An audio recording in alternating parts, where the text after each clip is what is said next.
Hello everyone, welcome to CIVILS Career Institute. Let's start today's Hindu newspaper analysis. If let's see the first article in the editorial segment. This article is related to the Indian-African relations, and the title is the new chapter in India-Africa ties. Indo-African ties can be written.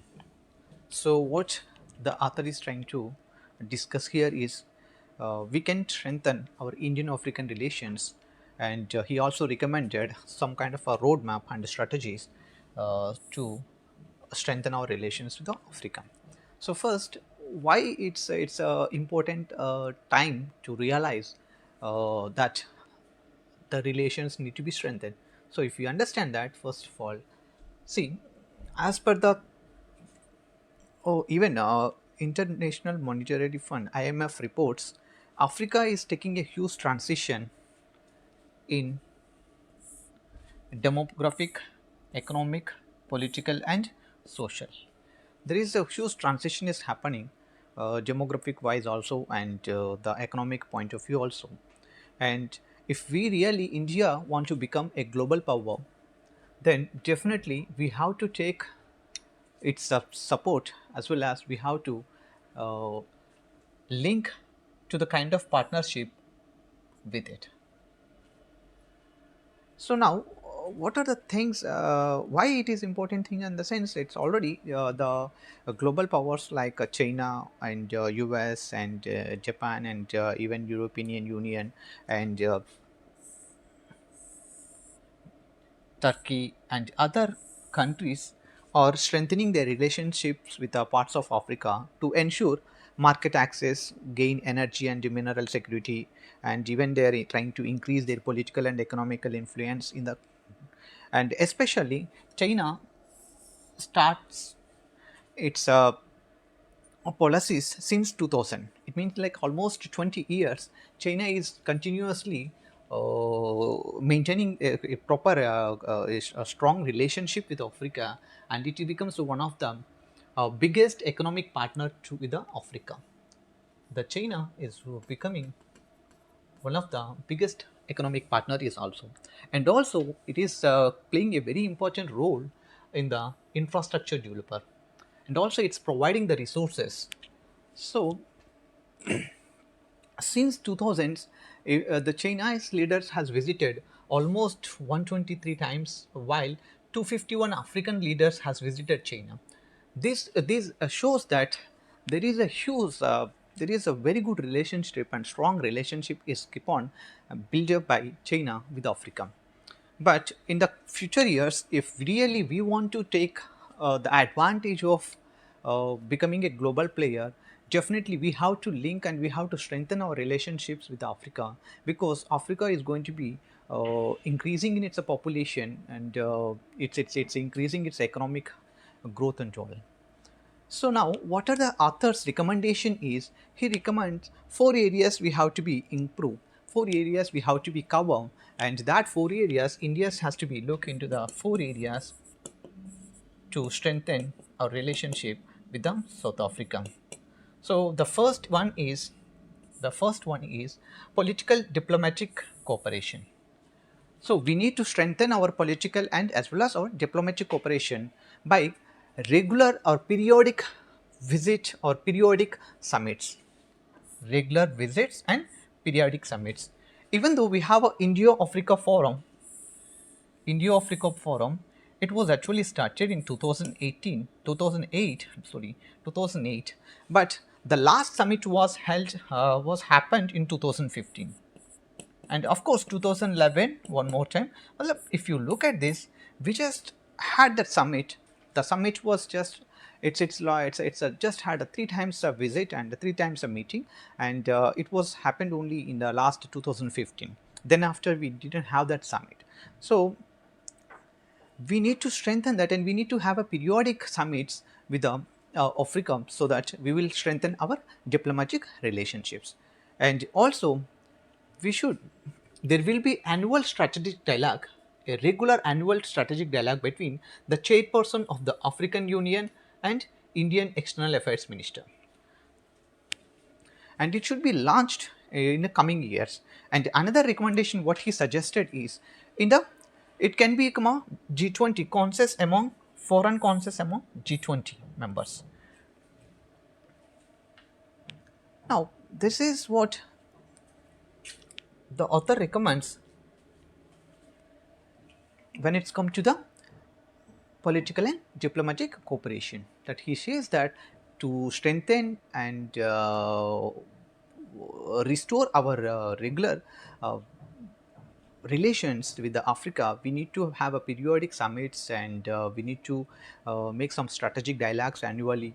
And we even possibility we with the external ministry should take a part of regular meetings between the chairpersons of Africa and internally with the different global summits. So now the second thing is the second thing is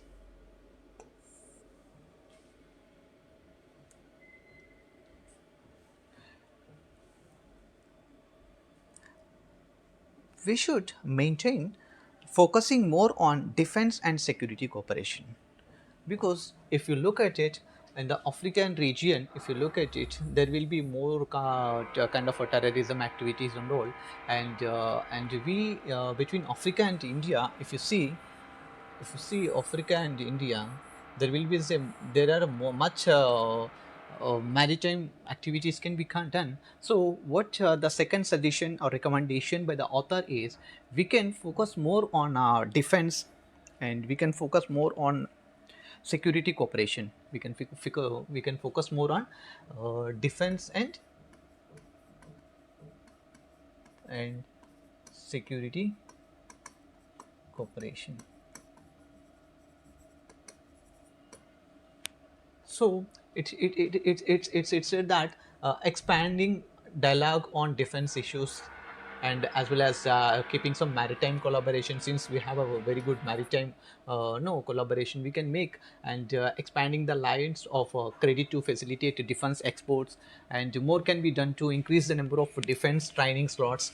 There will be joint operations can be done in the defense slots, and we can enhance our cooperation in countering the terrorism and cyber security, and even emerging the technologies, whatever the technologies we are getting, we are taking, and we are developing, we can exchange the technologies, and we can support it no in the security and the technology point of view.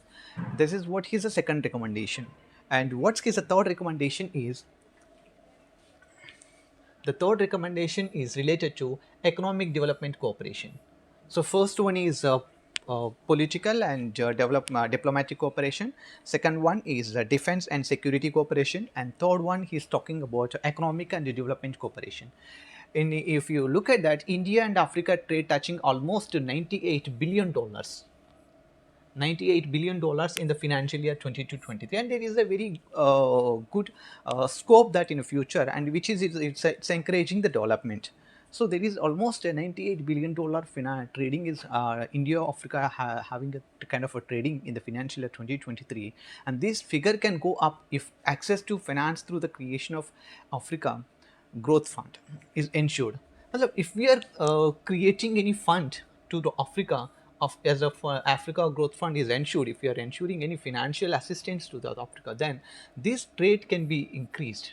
This trade can be increased, and if we providing any special package to improve project exports and build up cooperation in the shipping domains, then it can be much more increased. It can be much more increased. And even a special focus on promoting trilateral cooperation and deepening science and technology cooperation could pay rich dividends. So he is suggesting that even if we are focusing more on promotion trilateral cooperation and deepening science and technology cooperation. So his third recommendation is India should more focus on its economic and development cooperation. So we are and in the fourth, there is a socio-cultural cooperation. Socio-cultural cooperation. And to increase this no, interaction between the people or Africa and India, if we increase the interaction between universities, if we increase like providing scholarships and providing certain specific scholarship to the students from the African universities, and there will be any student exchange program or interchange, universities between the some certain agreements between the universities, and exchange student exchange programs between the universities, and there will be think tanks and civil society and some media organizations in India, and select African countries, and keeping such a kind of relations with India, so that we can exchange the social as well as our cultural activities between India and Africa. This will is also very much recommended, so that we can have a very good relation with Africa. And also, especially, he is suggesting setting up a national center for African studies will be a right step, so that and also Indian technical and economic cooperation, which is already establishing certain relations, and the Indian Council of Culture for Cultural Relations, uh, scholarships awarded to Africans should be given in the name named after famous African figures. So when these Indian Technical and Economic Cooperation and Indian Council for Cultural Relations is avoiding some scholarships, if the scholarships are in the name of a famous African figures, it will be more no more oh, clearly that shows that we are trying to make very good relations with the students of Africa, and then that's how we can build it up much better way. And and even he's also one more suggestion he is giving, that he is recommending that the African students or African people should also be given work visa for shorter periods, so that their engagement in the country will be getting more. So he finally suggesting recommending different ways, like four ways, that one is a political and diplomatic cooperation, and second one is defense and security cooperation, and the third one is in the uh, economic and development cooperation, and fourth one is socio-cultural cooperation. But even though already India is having very good relations with this, if you look at in the COVID in the healthcare segment, we are giving some generic medicine, and also we aided in the time of COVID. Also, we aided in the time of COVID, and also we are sharing the technology with the telemedicine and tele-education. We are sharing the technology, and we are doing the telemedicine and tele-education, and also Pan Africa we have a e-network. Pan Africa we have a e-network. Matlab, if you look at it, Airtel and Vodafone and all these networks are working in the African regions also. So already we are having set up certain relations with the Africa, but the author is recommending to look at it more uh, strategic way for a coming decade, so that definitely that relations with this Africa, which is in a transition, will help us to become a global power. So this is about this Indian African relations. Let's go to the next article.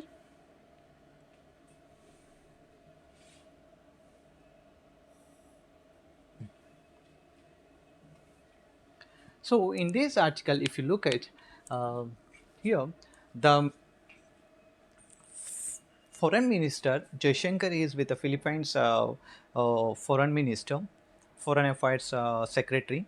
So what is that discussion here is India backs 2016. India backs 2016 ruling favoring the Philippines in South China Sea. So what is the actual issue is, when you look at it, see, the issue is the Philippines had instituted an arbitration proceeding against China in the Permanent Court of Arbitration, under UNCLOS on January 22nd, 2013. January 22nd, 2013. what is actually UNCLOS? UNCLOS is nothing but United Nations Convention on the Law of the Sea. United Nations Convention on the Law of the Sea. So, what is this article is all about? First, what is actually that permanent court of arbitration, and what is the Philippines issue? Try to understand. So, the court ruled in the favor of Manila on July 12, 2016, but this was rejected by China, which had called a null and void. China, which claims rights of the right to the most of the resource-rich South China Sea up to the 9-dash line. So, let's understand this in a detailed way. Actually, what's it doing? When a 9-dash line, 9-dash line. See, 9-dash line, if you see, this yellow line is a 9-dash line which was mapped in the 1940, which China is claiming the territory in this 9-dash line belongs to its own. China is claiming the territory, and that's what he's saying. That China is saying what? If you look at it, if you look at this statement carefully, China, which claims rights to the most of the resource-rich South China Sea up to 9-dash line. And it become a very assertive in recent years, because it's become very scenario. See what it's the 9-dash line is the in the 1940 year the boundary line. The China is no, now China is climbing, or China is taking authority on this line, which is, but now here there are so many islands. There are so many islands. If you look at that islands, there are so many islands. Parrots Reef, and this is no Spartley Island.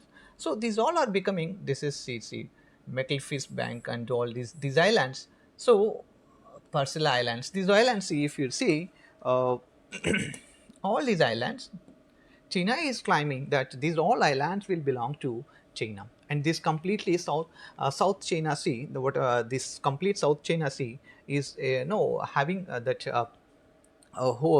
If you look at having completely, China is claiming the rights over that complete portion of the South China Sea. But if you see, there are so many the countries like a Philippines, and of course Taiwan is there, and you can see Brunei, and you can see here even Malaysia, and even Japan. So if you look at the Japan and all this, Brunei or Philippines, all are saying no. This is the China as per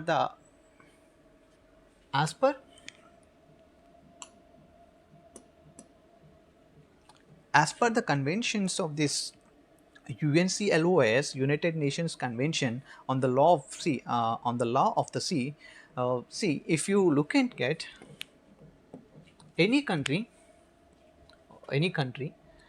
till from the sea 12 nautical miles, it will be territory land, and till 200 nautical miles, it can be economic, and then after it will be high sea. Matlab, in this zone,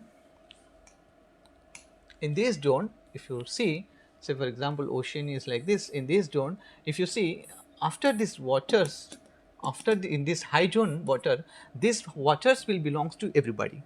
But now China is doing what? China is setting up some artificial islands, and it is claiming that okay, no, this is belongs to our territory and all like that claiming.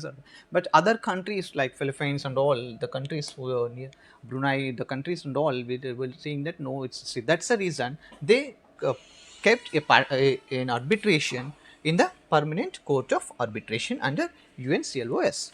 Right now, what India is doing is, what's the India statement is, we given a joint statement that whatever the 2016 judgment, that underlined the need for peaceful settlement of these disputes for adherence to international law. So we are, and that is also we are favoring that. See, even though it is a complex exercise involving 11 countries, involving 11 countries, uh, India called for adherence to the 2016 arbitration decision in favor of the Philippines, and which has been rejected by China. China is rejecting that, but India, completely giving adherence to that. Right? So, in this article, you need to remember, you need to understand is what is actually PCA, Permanent Court of Arbitration. So, when the countries are having any disputes, they can approach to the Permanent Court of Arbitration. And what is a convention when it's come to the ocean seas? In the sense, the conventions you are having is United Nations Convention on the Law of the Seas. So, what is according to this convention? First 12 nautical miles can be territory land, and next 200 miles can be exclusive economic zone, and the next can be high seas, which belongs to everyone. So, there is no one can claim that rights over that high seas zone. So, everybody can use, the whole world can be used as per the trading routes and all. So, in this scenario, there is always a dispute. No, there is always a dispute between the islands, as well as the islands of the China in the South Sea and South China Sea, and other countries like Philippines and Brunei and Malaysia and all. And why even this is more important, in the sense most of the trading is happening along in this Malacca Strait. So that is also a part of a South China Sea. So that's also becoming a very big issue. Right? So let's come to the next article. Now, in this article, if you see, Center to issue norms against dark patterns in online advertisements. So, if you see this, what's happening these days, most of the time online advertisements, when you look at, there will be a lot of dark patterns. What do you mean by dark patterns? Let me make you understand the dark pattern is, see, if I open some website, or I just want to further proceed any application. Say for example, I am filling some form and I want to access certain details and I am going for it. But thing is here, if you really want to close it, you cannot find this close button. Or sometimes what will happen, if you want to go further to the next page, in the sense you have to give certain details, you have to fill your details, we have to supposed to fill your details. So even it is not required, even the content is free and it is not required, but there are certain advertisements, or there are certain practices are going on the online advertisements or in the online medium, online platforms, that which is demanding certain kind of information from the users. So that user is not, that platform whatever we are using is not actually having a proper guidelines, and they are actually taking the data, or no, making it straight, not much user friendly platforms. And so that is, in that case, in that sense, what center did is, center issued norms against this kind of a patterns in online advertisements. So Union Consumer Affairs Ministry has urged to consumer to flag such manipulative online practices on the National Consumer Helpline. So what they did is, they're making a national consumer helpline. If there is any kind of such a practice is going, we can call to the number 1915, and or else we can WhatsApp that, so that they can be asked, they can be take you certain uh, actions according to that. Because this becomes what is, it becomes what, unfair trade practices, it becomes what, unfair trade practices. What are the things, in the sense it's make no, the user not friendly, and it will make completely difficulty, and sometimes it will even like you can see this, like when you look at that, no, there are sometimes of a scarcity pressure, like some consumers into making a purchase or taking an action, and definitely, and sometimes there will be what, additional products we need to make, we need to buy, even if it is not required.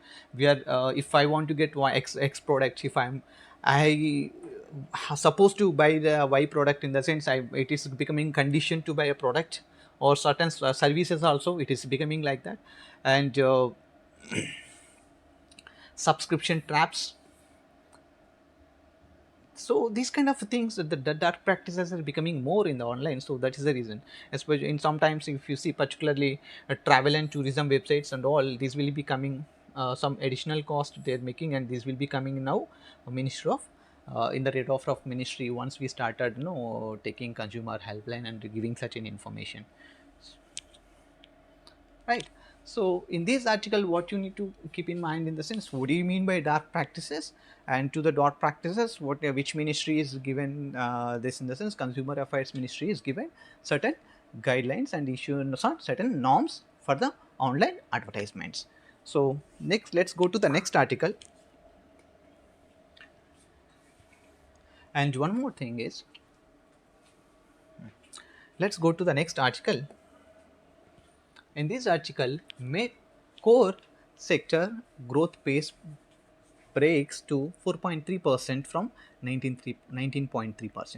So in this article, see what it is talking about is the core sector growth momentum, the economic growth momentum of the core sector is slowed down, and completely in the month of May, it's becoming a single digit from the double digit. So earlier the growth rate, the growth will be around 19.3%, but in the month of May, it becomes a 4.3%. So first you need to see what is a core sector, which which comes in the core sector, and why it's happened, why it is happening. And one more thing, in this article we need to see who is measuring these kind of no factors, who is giving you that factors. So let's understand that. So these core industries considered as the main key industries, there are 8 core sectors. There are 8 core sectors. Industries include coal, crude oil, natural gas, refinery products, fertilizers, steel, cement, and electricity. So if you say these 8 core sectors are the core industries. The 8 core industries now, if coal, crude oil, natural gas, refinery product, fertilizer, steel, cement, and electricity. And these 8 core industries in decreasing order of their weightage, the weightage will be given. If you look at that, what is the decreasing order of their weightage is, the decreasing order of weightage is, first is refinery products, electricity, steel, coal, and crude oil, natural gas, cement, and fertilizers. So you can even just roughly remember that who is the least in the fertilizers, and the order you can remember, like which is important, which is no, which is in the second, third, and all, like order is also you can remember. Sometimes they can ask question perhaps. Then in this 8 core industries comprise of almost a weightage of what, 40.27 percentage of the weight of items included in the IIP, index of industrial production. Index of industrial production. Actually, this is an index which tracks manufacturing activity in different sectors of the economy. So, what is IIP? In the sense, index of industrial production is a index that tracks manufacturing activity in different sectors of an economy. Right now, it is a composite indicator that measure the growth rate of industry groups classified under broad sectors, namely mining, manufacturing, and electricity. Now based on the goods, you can say like a basic goods and all like. So now who is compiling this index, in the sense index of industrial production, it will be compiled or it will be published by Central Statistics Office under the Ministry of Statistics and Program, under the Ministry of Statistics and Program Implementation. So in this entire article, what you need to understand is what are the core industries, because he taken it is like a 8 core industries. So what are the 8 core industries? I shown you, and there is a dip in the 8 core industries growth when is compared to, and that dip will be, it's almost in the month of May for this month, almost for the month May 4.3%, but earlier it used to be double digit. So that's one thing, there is a huge dip in that. And second thing is, what are the core industries, 8 industries, in the sense the core 8 industries are in the like coal, crude oil, natural gas, and refinery products, fertilizer, steel, cement, and electricity. And who is what is the index related to that, no 8 core industries, like the index of industrial production, and which it's who is publishing and compiling that data and who is publishing that monthly, in the sense it's a Central Statistics Office, which is under Ministry of Statistics and Program Implementation. So with this today, we ended with the session, and you can go through the session, and if you are interested in admission of any preparation for a UPSC civil services, you can visit our website, and let's meet tomorrow for the 2nd July newspaper analysis. So thank you everyone.